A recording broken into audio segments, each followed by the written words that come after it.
Dialogue avec mon ange numéro 20, en 5 parties. Le 20 janvier 2013. Les prémices du basculement, première partie. Cette nouvelle période de 365 jours, que l'on a nommée année en francophonie ou Yar-Yir dans le pays germanophone et anglophone, et que l'on se souhaite mutuellement par la bonne année, signe pour l'humain un énième plongeon dans un cycle d'ignorance et d'illusion. La langue française n'est-elle pas remarquable? Elle recèle des connaissances cachées qu'elle ne révèle qu'aux initiés. Pour ma part, j'évite donc de vous souhaiter une bonne année, d'aller louer Yahvé, louer Yah, ou a posteriori pour d'autres, vous souhaiter un bon anniversaire, An inverse R, car je souhaite à personne de rester enfermé dans cette matrice que le faux dieu sumérien An, alias Yahvé pour les judéo-chrétiens, a concocté pour nous maintenir dans l'illusion de notre dimension d'incarnation. Alors à vous tous qui êtes sur le point de lire cet écrit, je vous remercie d'être et vous invite en toute simplicité dans ce moment présent que je vais partager avec vous en présence de mon ange. La science rejoint enfin la tradition. Elle commence à admettre aujourd'hui que le monde d'espace-temps dans lequel nous vivons au quotidien n'a aucune réalité.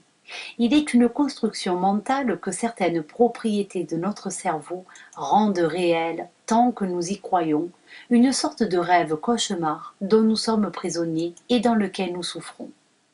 La physique quantique nous apporte les éléments de réflexion qui nous permettraient de sortir de nos illusions. En mémoire à Jacqueline Bousquet. J'ai la vague impression que ce 20e dialogue marquera un tournant dans les transmissions que je reçois. Depuis la création de mon premier site Destination Nouvelle Terre, qui désormais est devenu Bienvenue sur la Nouvelle Terre, les dialogues deviennent à mon sens de plus en plus pertinents. Au début, je recevais mes transmissions d'après les compréhensions du moment. Par après, mon ange me guidait à travers des lectures sur la physique quantique, la biologie, l'exopolitique, les machinations du nouvel ordre mondial. Ma rencontre il y a quelques années avec une Amasoutoum de quatrième densité et des êtres de la Fédération galactique a enclenché un premier choc puis un basculement fulgurant dans la compréhension de notre monde falsifié et inversé par An Yahvé, symbole du patriarcat dominant. Depuis mes retrouvailles avec Sand et son énergie, notre complémentarité nous a permis d'ancrer et d'affiner l'enseignement que je reçois pour améliorer la qualité de nos transmissions. Ainsi, celle d'aujourd'hui nous apparaît très importante parce qu'elle fait le lien entre plusieurs domaines dont la physique quantique, la biologie, le channeling, les croyances New Age, l'ufologie et autres. Je viens de m'installer devant mon ordinateur car comme toujours, quelque chose me pousse à écrire. Pour entrer dans le vif du sujet, je m'autorise donc à raconter une expérience assez bizarre qui m'est arrivée vendredi dernier au petit matin. Je venais de passer une bonne nuit dans un sommeil si profond qu'à mon réveil, je réalisais que je ne ressentais plus ma physicalité. L'impression qui m'habitait alors était que ma conscience n'arrivait pas à réintégrer entièrement son corps. Dans mon lit, j'essayais de bouger les doigts, les jambes. Je ressentais qu'ils répondaient aux ordres du cerveau. Cependant, cette réponse était comme différée par un temps de latence qui me procurait une sensation d'apesanteur dans mon enveloppe charnelle. C'était comme si je flottais dans le milieu de mon corps. Cette phase semi-comateuse me permettait néanmoins de réaliser que ma conscience voyageait de l'intérieur de mon corps vers l'extérieur, dans le plan astral, vers des rêves. Je savais alors que je rêvais et j'en étais pleinement conscient. Et en même temps, je pouvais percevoir la voix de Sand qui me parlait et essayer de me réveiller. Pour ainsi dire, cette sensation n'était pas désagréable en elle-même, mais le fait que j'entende Sand en n'ayant plus la perception de mon corps et en étant conscient de ce phénomène m'induisait une sorte de désagrément car je comprenais qu'il se passait quelque chose d'étrange. À un moment donné, j'ai demandé à Sand de se coucher de tout son poids sur mon corps pour ressentir une pesanteur et pour quelque part me rassurer de ne pas avoir perdu toutes mes facultés physiologiques. D'après elle, je suis restée dans cet état durant plus d'une heure. C'est alors que pour la deuxième fois de ma vie, il se produisit un événement totalement inattendu. Brusquement, je vis l'intérieur de mon crâne parcouru par un éclair bleu électrique foudroyant, mais indolore, qui partait d'entre mes sourcils jusqu'à la base occipitale de mon crâne, aller-retour. Cet arc électrique, à l'intérieur de ma tête, a provoqué un sursaut violent, ce qui a immédiatement éjecté sang du lit et m'a littéralement ramené dans le ici et maintenant. C'est à ce moment précis que mon âme, le je, a réintégré son enveloppe physique avec ses capacités physiologiques inhérentes. D'après Sand, puisqu'elle était en contact physique avec moi, cette expérience vécue en simultané a été ressentie comme une décharge électrique intense, provoquant en elle également un état de choc. La sensation qui s'ensuivit, elle a décrit comme une perte de repères spatio-temporels, puis par après, une subite envie de décamper de cet événement insolite pour se raccrocher à un environnement connu et rassurant. Depuis, j'ai demandé à l'ange: que m'est-il arrivé ce matin-là? L'intitulé de ce dialogue n'est-il pas les prémices de l'ascension? À juste titre, puisque tu as été inspiré par la multidimensionnalité de ton ange.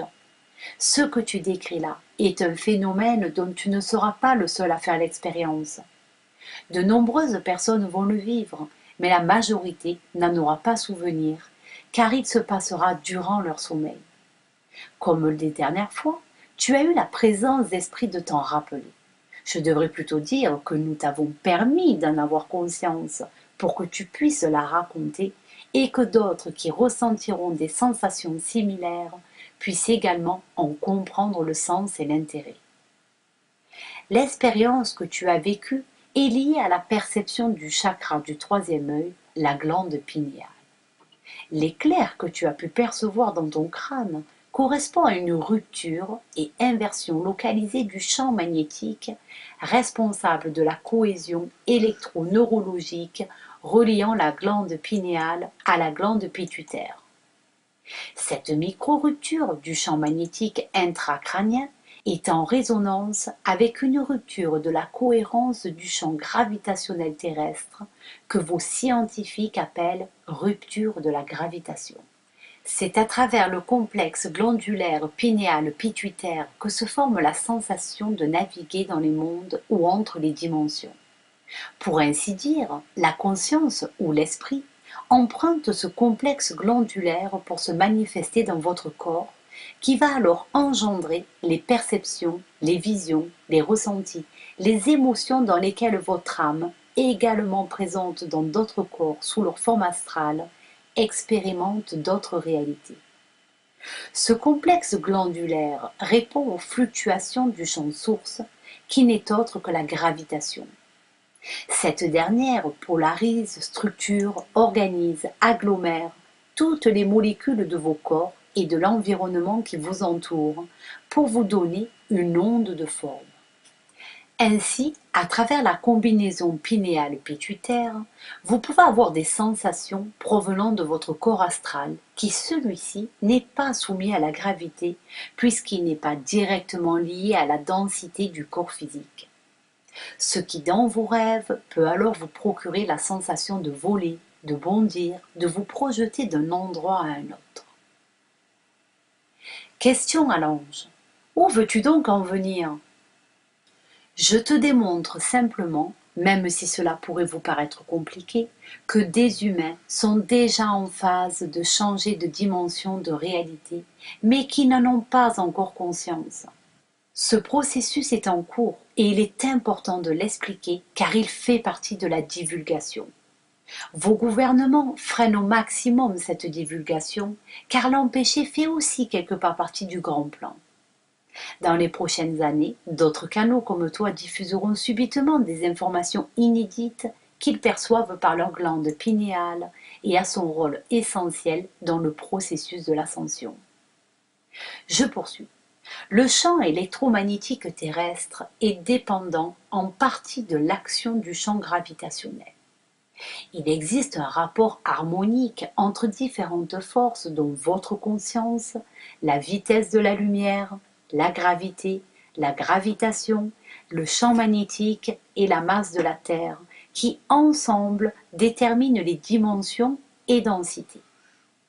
Si l'équilibre entre ces forces est rompu par la modification de l'un de ces paramètres, s'induit alors automatiquement une fenêtre entre dimensions parallèles, donc un saut dimensionnel, mais parfois aussi un saut d'une densité à une autre.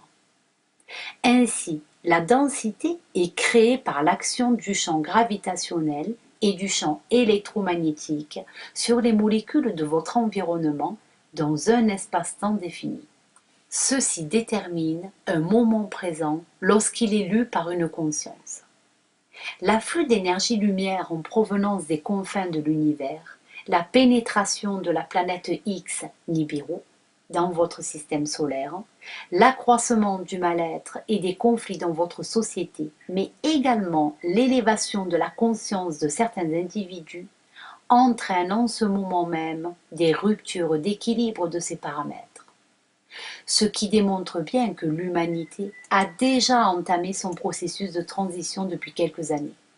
Les âmes réclament leur libération par tout moyen. En réalité, il existe de multiples champs électromagnétiques à des fréquences différentes qui structurent la cohésion moléculaire et qui produisent les formes, les volumes, les liquides, la matière, la lumière, les couleurs, les flux lumineux, sans oublier les formes pensées. La conscience de chaque humain exprimée sur Terre est comme une bulle. Ensemble, elles créent ce que vous appelez un égrégore qui constitue un véritable champ électromagnétique de nature géométrique, symbolisé par les traditions comme étant la géométrie de la fleur de vie. Ainsi, l'espace-temps linéaire, l'illusion du passé-futur, n'est qu'une interprétation de votre cerveau égo, une croyance, qui est liée à la densité dans laquelle vous vous situez. Mais cette densité, à travers la modification des champs magnétiques, subit de plus en plus d'interférences et de fluctuations causées par le glissement des pôles magnétiques de la Terre. De ce fait, votre notion linéaire du temps fluctue selon les interférences des forces cosmiques et psychiques sur le champ électromagnétique terrestre. La perception de ces interférences spatio-temporelles diffère d'une personne à l'autre. Elles peuvent perturber votre quotidien au point d'engendrer des trous de mémoire, des oublis, des absences, voire des vertiges. Ces interférences que vous pouvez ressentir se répercutent également sur la surface de la Terre par des changements climatiques et géologiques. Ce qu'il se passe au niveau du microcosme se passe aussi au niveau du macrocosme et inversement. De par leur nature, ils sont mutuellement liés. Le changement de densité d'un trait magnétique à un autre n'est rien d'autre que ce que vous appelez communément l'ascension. L'ascension pourrait être aussi appelée translation de réalité. Cette translation se fait de l'ancienne grille magnétique d'illusion, liée à vos croyances de 3D, l'ego, vers une nouvelle grille magnétique de 4 ou 5D. La grille magnétique est générée en partie par le champ gravitationnel terrestre et par l'influence du noyau terrestre. L'autre partie de la gravitation étant liée à la conscience qui observe, puisque la conscience crée la gravitation. L'ensemble des lignes temporelles ou dimensionnelles qui forment un champ de particules sont illisibles par la conscience tant que celle-ci reste enfermée et limitée par le cerveau égo. Comprenez bien que l'illusion interprétée par votre cerveau n'est que celle de l'ego qui ne voit que ce qu'il peut ou veut bien voir. Il ne voit donc qu'une infime partie de la réalité. Votre ego, dans la matrice d'illusion de troisième densité, a été conçu et paramétré pour ne lire et comprendre qu'une seule réalité, la densité dans laquelle vous vous trouvez. Vos croyances sont donc liées au trait magnétique terrestre, quelle que soit la dimension dans laquelle vous, en tant que corps astral, évoluez. Néanmoins, grâce à cette forme d'illusion sélective, la conscience se manifeste et s'exprime à travers différentes formes de vie, afin d'élargir son champ de création. Il serait aussi important de préciser le sens que vous donnez au mot illusion. L'illusion peut se nommer ainsi car elle ne prend en compte qu'une seule fréquence de réalité qui est structurée selon la cohésion et l'ordonnancement des particules dans votre environnement. Elle représente une seule possibilité de réalité-densité dans votre univers personnel ou le monde que vous vous créez au travers de votre conscience. Cette illusion, c'est-à-dire le monde que vous vous créez vous-même, est décodée instantanément par vos sens physiques, transmise au cerveau, et ceci peu importe la réalité d'existence dans laquelle se trouve votre âme. Votre corps astral, comme il n'est pas soumis à la gravitation et à la densité, n'est donc pas lié à l'espace-temps. Chaque fréquence magnétique qui maintient votre conscience incarnée dans un corps de densité correspond à une ligne temporelle. Ceci parce que l'espace-temps est lié à la densité et que les espaces-temps densifiés dans le temps-espace correspondent à vos différentes époques d'incarnation. Toutes les lignes temporelles dans lesquelles votre conscience s'incarne peuvent être considérées comme un champ d'illusion, expérimentation, concepteur de croyances. Dans chaque incarnation, qui est un espace-temps différent de celui de votre moment présent, vous avez donc des croyances différentes puisqu'elles varient en fonction de la densité de réalité de ce moment-là. Ces espaces-temps différents se succèdent comme des segments de temps situés sur une spirale de Fibonacci. Dans ce cas-là, le mot illusion pourrait être aussi nommé expérimentation sélective, puisqu'il correspond à un champ potentiel d'expérience pour vos sens dans une densité moléculaire répondant au treillis magnétique dans lequel l'âme est incarnée. L'illusion est donc simplement une idée réductrice de la réalité. Votre ego est paramétré pour lire qu'une seule version de la réalité, alors que la réalité est multiple et infinie dans un même moment. Alors une croyance est une construction de votre pensée mentale interdépendante d'un même treillis magnétique. L'ascension est en train d'opérer individuellement. L'énergie de lumière ascendante, augmentation des UV, du rayonnement X, des neutrinos, des tachyons cosmiques, provoque et facilite ce processus de transition lorsque vous ne résistez pas à ce processus. Et pour ne pas lutter contre ce phénomène, il vous faut acquérir la connaissance des mécanismes de l'univers et de la vie. D'où le proverbe « Aide-toi et le ciel t'aidera ». L'ascension est une modification de la densité vibratoire de l'individu et de son environnement. Ces densités vibratoires demeurent reliées par la géométrie du temps qui est cyclique et se déplie telle la formule de Fibonacci. La densité de l'espace-temps peut être vérifiée par vos scientifiques sous le nom de résonance de Schumann, qui mesure la différence de potentiel électromagnétique entre la surface de la Terre et l'ionosphère et en établit une moyenne. Elle donne aussi ainsi une idée de l'accélération moyenne du temps ressentie par l'homme, car elle affecte la sphère neuropsychologique et cognitive, ainsi que la fréquence du rythme sensiromoteur, RSM. Cette résonance de Schumann est liée à l'afflux exponentiel de lumière informative sur la Terre. De 1988 à aujourd'hui 2013, elle a augmenté de 7,8 Hz à plus de 13 Hz et grimpera encore bien au-delà des 23 Hz. L'onde d'énergie en provenance du cosmos potentialise le changement. Ce dernier peut être vécu différemment selon que l'individu s'accroche à ses croyances ou selon qu'il s'abandonne à la guidance de sa multidimensionnalité et à l'impermanence de sa propre création. Ce changement, je vous le rappelle, induit dans votre psyché une perte complète de repères, de référence à votre passé, de vos souvenirs, des trous de mémoire, des pertes de la notion du temps, des vertiges, des dépressions, des troubles momentanés de l'élocution qui pourraient vous sembler pathologiques. Ces symptômes peuvent être identifiés à une forme de chaos intérieur qui se répercute à l'extérieur au point où votre monde, qui n'est que la création du collectif humain, semble s'écouler. En réalité, la fin du monde augurée en cette fin des temps n'est que le chaos intérieur de l'homme, extériorisé ou manifesté dans sa réalité. Le chaos dans le monde n'est donc que le reflet de la souffrance humaine et de ses croyances inhérentes à sa troisième densité lorsqu'elle arrive en fin de cycle d'expérimentation. Quand une humanité est prête à ascensionner dans une nouvelle dimension d'existence, elle commence par exprimer son chaos intérieur dans son monde pour pouvoir s'en rendre compte. Le chaos mondial n'est donc que l'expression de ces mémoires-programmes refoulés. N'est-il pas ce chaos que vous vivez en ce moment même?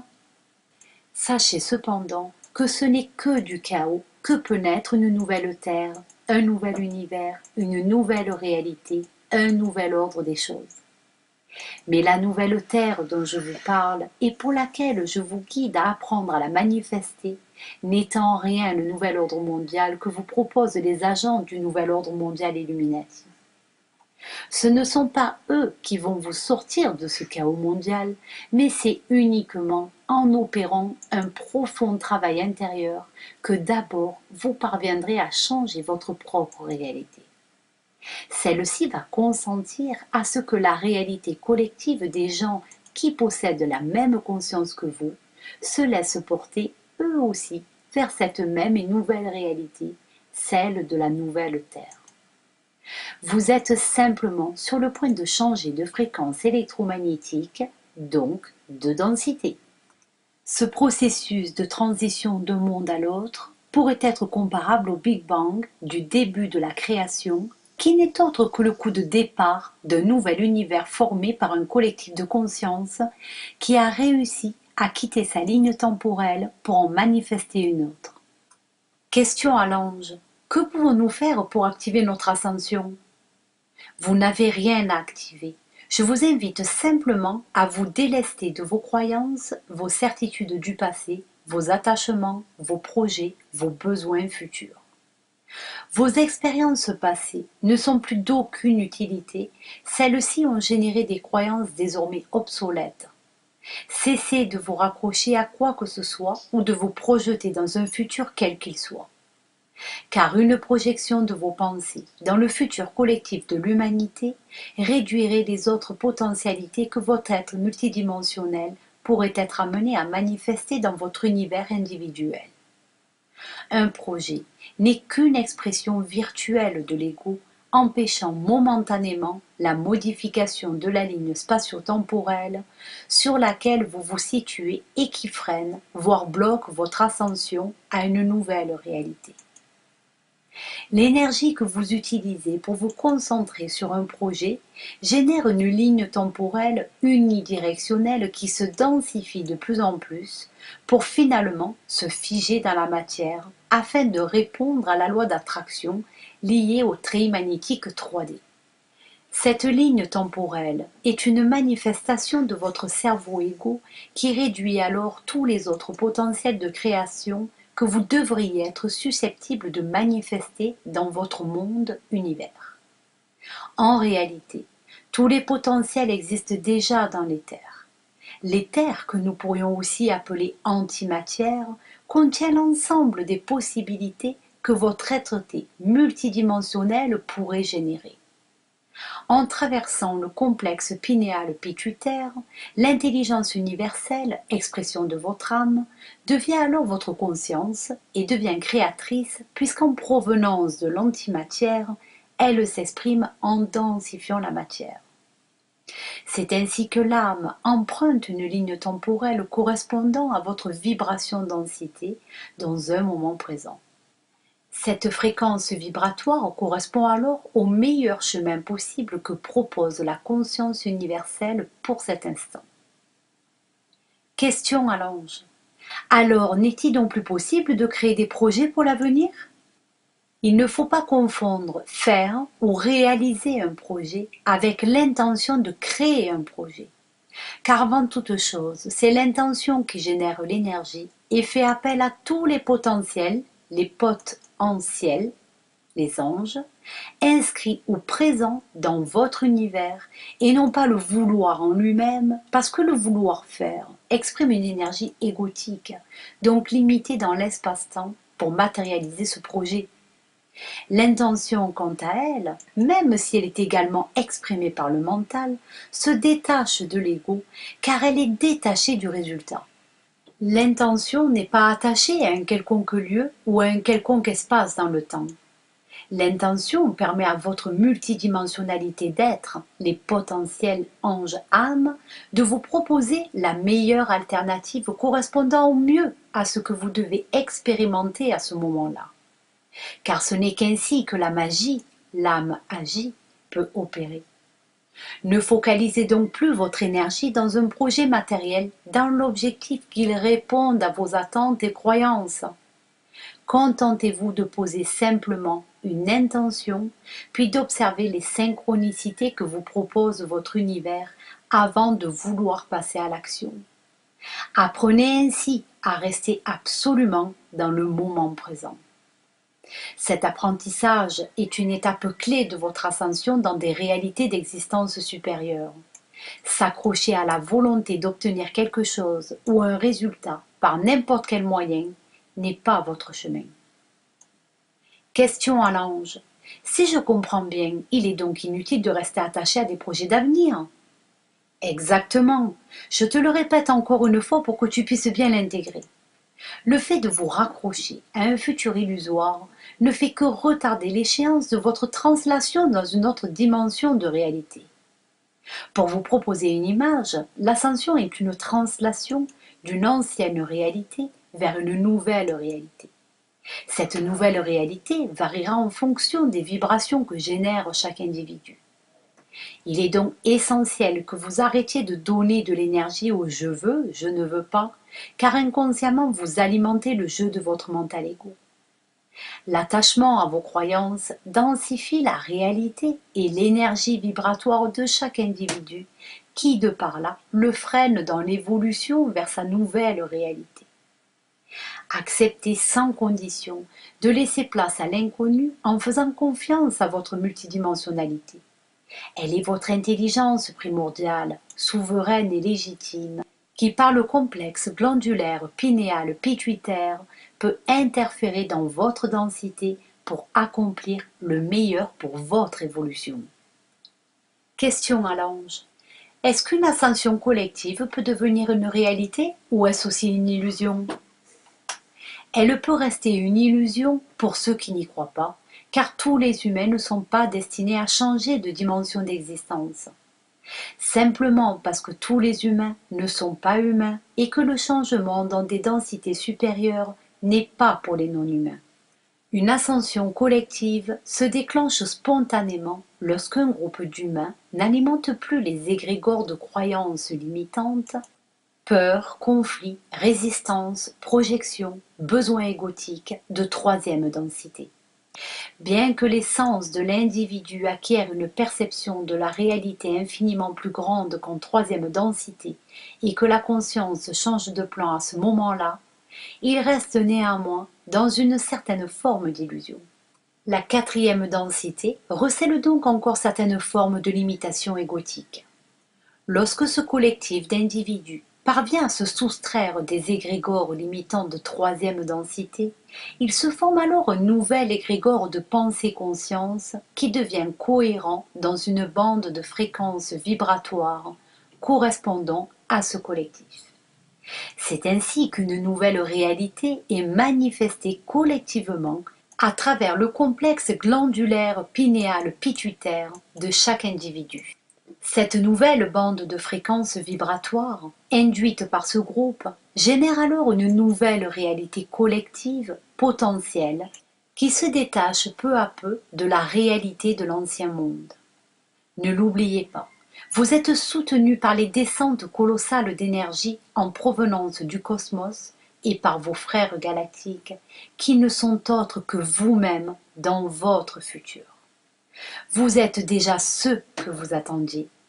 Vous êtes aujourd'hui la somme de vos incarnations dans l'illusion du passé futur, mais présent dans cette dimension de densité. Je suis toi, tu es moi, réunis pour l'éternité. Transmis par Genaël en collaboration avec Sand. Il y a quelque temps, nous commencions à penser de changer la configuration du site. Mais ce changement commence déjà à se réaliser spontanément, puisqu'en rédigeant ces lignes, nous avons eu tellement d'informations que les dialogues à venir risquent de se transformer en série à épisodes, car il nous est impossible d'y prévoir un épilogue. Les lecteurs qui connaissent les débuts des dialogues pourront s'apercevoir que certains textes ne correspondent plus à notre réalité d'aujourd'hui.